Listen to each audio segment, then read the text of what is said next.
right, shady or not, is her nanny misrepresenting herself as the mother of her own child? Ooh. Yes, this sounds shady. Hey, Janet.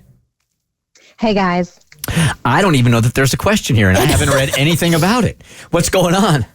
So I have an 18-month-old named Jason, and our nanny Amy started working for us over the summer. And, you know, she's amazing. She's great. She loves him, takes really good care of him, and I completely trust him with her. But something over the weekend happened, and I just can't shake it. So I just wanted to get, an opinion about what happened. Okay. What you got?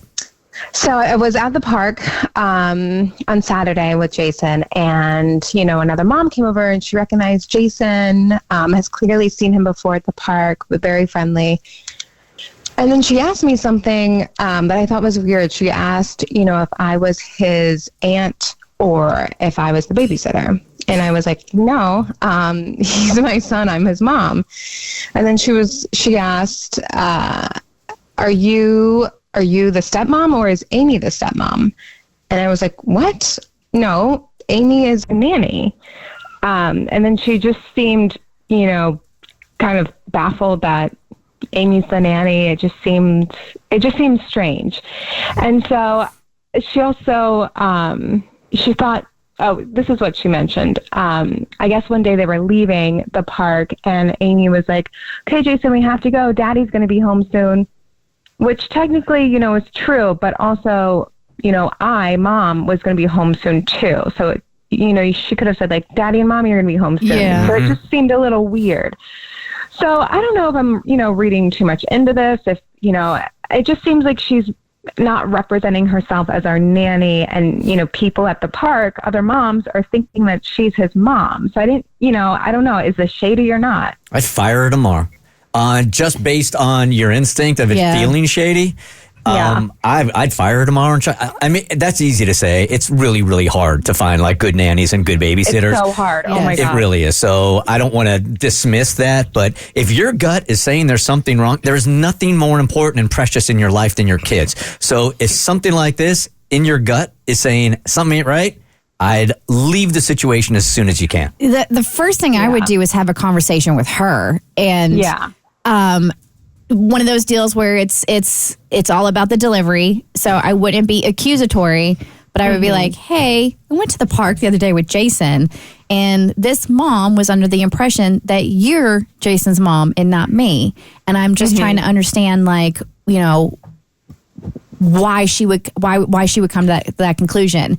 And I think gauging by her body language and the conversation, I think in that moment, Janet, you will know whether or not this person needs to stay on or if you need to let her go. I would certainly have a conversation with her before I made a decision, but I've always been a fan of the universe looks out for you at times when you don't even realize it. And this just, for me, would feel like this wouldn't just happen coincidentally. Like there was a reason that this encounter with you and this lady happened and that you took from it what you did. So for me, I would probably be leaning towards firing her and protecting my child as well. What does your husband say? I mean, he's very nonchalant about it. Like, he's like, oh, it's no big deal. And the thing is, it is so hard to find a good nanny. Oh, I know. She's been with us since the summer.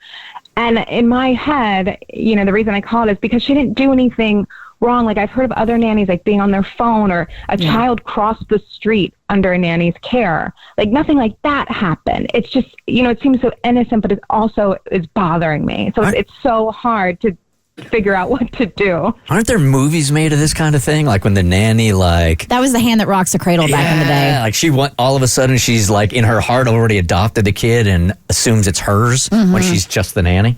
Here's Sarah. Good morning, Sarah. You're on the Bert Show. Hi. Hi. So I was thinking maybe she doesn't want to come off as a nanny to the other moms, like, less than them. Like maybe she wants to pretend to be a stay-at-home mom so that they don't treat her any different and think that she has less money or any less opinion than them. Okay, so it could be innocent enough, is what you're saying.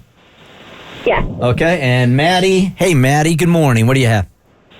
Good morning. I would definitely have a conversation with her because when I was in college, I used to be a nanny, and I would always tell the boy, like, let's go get Sissy from school. We got to leave the park. And so other moms would just overhear that and assume that I'm his mom because I'm calling his sister Sissy to him. And I would just clarify to them, oh, no, I'm the nanny, whenever it would get brought up on the next occasion. But it could have just been something that was misheard, from the other mom. So I would definitely have a conversation with her about it before. Yeah, I think that she deserves that. Have a conversation. And if you don't like that answer, there's something in your gut, not your head, because it is tough to get a nanny. So you can make some excuses as to why this might be okay. If your gut is saying it ain't right, I would get out fast. Way too precious. Way too precious. Yeah. Well, let us know. All right. Thank you, guys. Let us know how it goes, okay? Okay. Bye-bye. The Bert Show.